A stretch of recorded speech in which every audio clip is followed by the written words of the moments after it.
One or two caveats.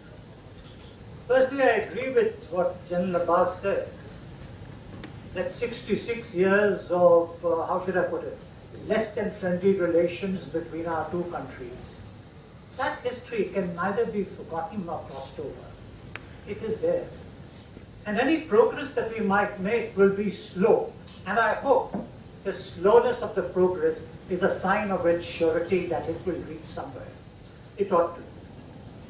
Unfortunately, this continued discord over so many years has often degenerated into a conflict involving large casualties, large losses of life. And even today, there is continuing tensions, and these tensions also take lives. Not a good thing to happen. And I think this little system of discord was even noticed here today. On one case, I suppose it is justified for one side to say that India has a demeaning attitude of Pakistan, towards Pakistan. But may I also say that on the other hand, India says that India's concerns are being given short shrift. There must be merit on both sides, and it is probably our job to be able to recognize the merit rather than go against the statements. I like the idea of track 2. You can air your personal views, not necessarily government positions, and you can air them in a manner where it will not lead to a diplomatic faux pas if it was done in track 1. So let me start by making two other statements. One is that it is my belief that India is more susceptible to inimical acts. And I think this concept of that we are more susceptible should be taken note of in whatsoever dialogue and systems that we might adopt. And my second last caveat is that I do not intend to make detailed, definite recommendations. I think the job of making concise, concrete recommendations must be the preserve of those who are today charged with the responsibility to implement them and are then responsible for their actions, for their recommendations, and they must be held accountable. Not my job. And I hope it's not the job of any track 2 people either. Frankly, India, I believe, is not really interested in any offensive, except as a defensive measure. It's our belief that all wars and conflicts we have been involved in were started by the other side. I'm sure there will be differing views in this room, but the purpose is not to enter into a tutu meme, but to try and reconcile the views if we can. If we can't, let's leave them by and say, all right, past tense, let's move forward. But I must say this, that the recent Abbottabad Commission report, which we heard earlier today, which said that India is not the only threat, bears some mention, and I think bears some emphasis. Both our militaries are well balanced, and an offensive on either side is unlikely to succeed significantly. However, occasions can arise when an offensive is the prudent course of action to preserve the status quo. In this case, I believe it would be the choice of a lesser evil. The offensive action would be the choice of a lesser evil. Our equipment that we use on both sides is essentially foreign. And it makes little sense for us to start a misadventure when we are beholden to our suppliers, who can be quite fickle when self-interest prevails. They are also, we have to use them and buy them at prohibitive costs. And I say this in spite of the fact that we have fair weather friends, all weather friends, or any type of different friends. A mutual decision to maintain peace has considerable merit, and not paying mere lip service to it has even greater merit. The problem of militancy and state-sponsored terrorism is the major stumbling block We believe Pakistan continues to support it, and this militates against betterment of relations. Continued deniability fans suspicions. The Mumbai attack trials, beheading of Indian soldiers does not help. I'm sure Pakistan can also refer to Indian-sponsored attacks, but allegations and counter-allegations only help to fan disbelief and suspicions. Avoidable. To improve relations by discussion on areas of differences is a difficult road to travel. I would opine that there is little negotiation space left. The real trouble lies in non-adherence to agreements.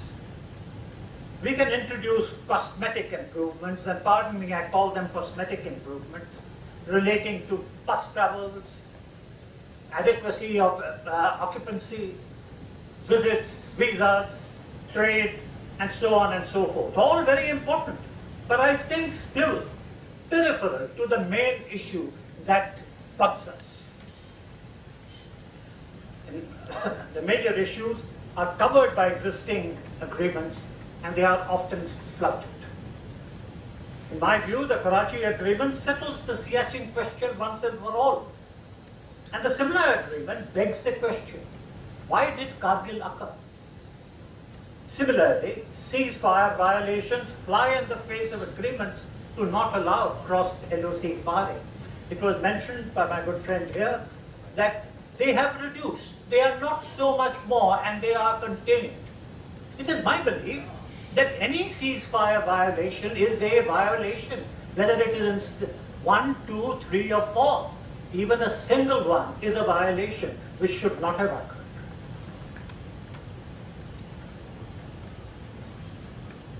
I'm forgetting. A moment or two on CBMs. CBMs, to my mind, cannot flourish in an environment of little confidence or mistrust.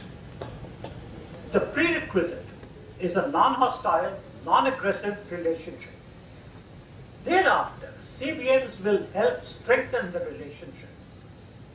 For instance, many will agree that the direct line between the DGMOs is a worthwhile exercise.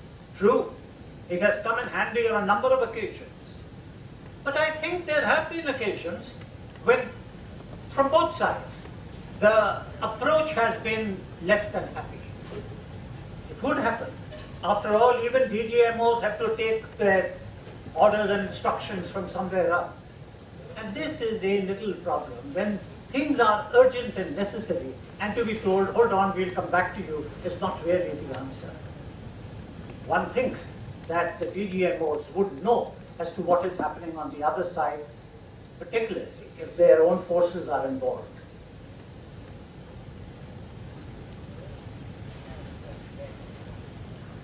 I still believe all is not lost. Much can and should be done. And it behoves us to try and lower mistrust and work in unison to mutual advantage, and thereby increase confidence as well. The emphasis must be less mistrust, more confidence. I have 3 small suggestions to offer. Firstly, and most importantly, the major threat to both our countries is from militancy and terrorism.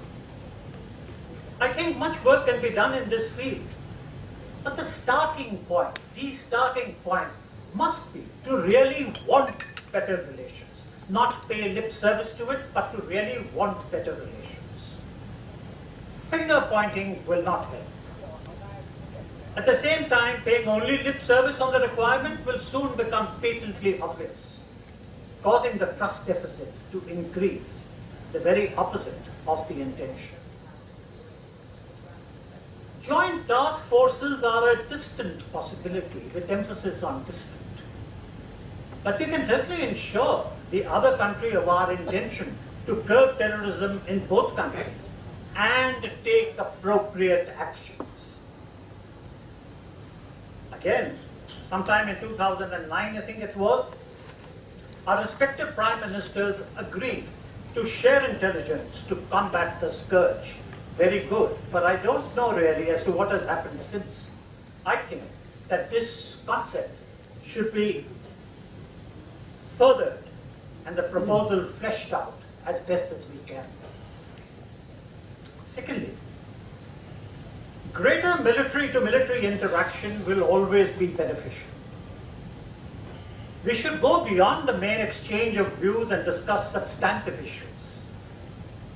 Here there is a problem which I recognize. In India, the military has limited leeway and cannot really enter into agreements. This, I believe, is not the case in Pakistan to quite the same extent. Hence, I would suggest that we recommend that we start a MOD to MOD dialogue with substantive military representation. I must caution that it will take time for fruitful results, but the dialogues should continue. Please note that we have had 66 years of discord and 66 years of mistrust which continues even today. Thirdly, we are both nuclear powers, and with the expected proliferation, horizontal and vertical, it is my opinion that the use of nuclear weapons has become, how should I put it, as mildly as I can, less unlikely. Less unlikely. Not likely, but certainly not unlikely. Yet the effect of an exchange is as frightening as ever. I think we must work towards lowering the threat. I don't say get rid of them, we probably can't. But threat reduction measures are but one part of it. I think the more important issue is to understand the stated position and doctrine for use. In this way, cobwebs can be cleared, and hopefully we will become safer. Our doctrinal issues should include the possession and use of tactical weapons. It's a big question mark in my mind. The different types of missiles and their use, again a question mark in my mind. And the likely riposts, many question marks in my mind. I accept that much work is required before we come to some usable formulations, but the subject is too serious to be ignored.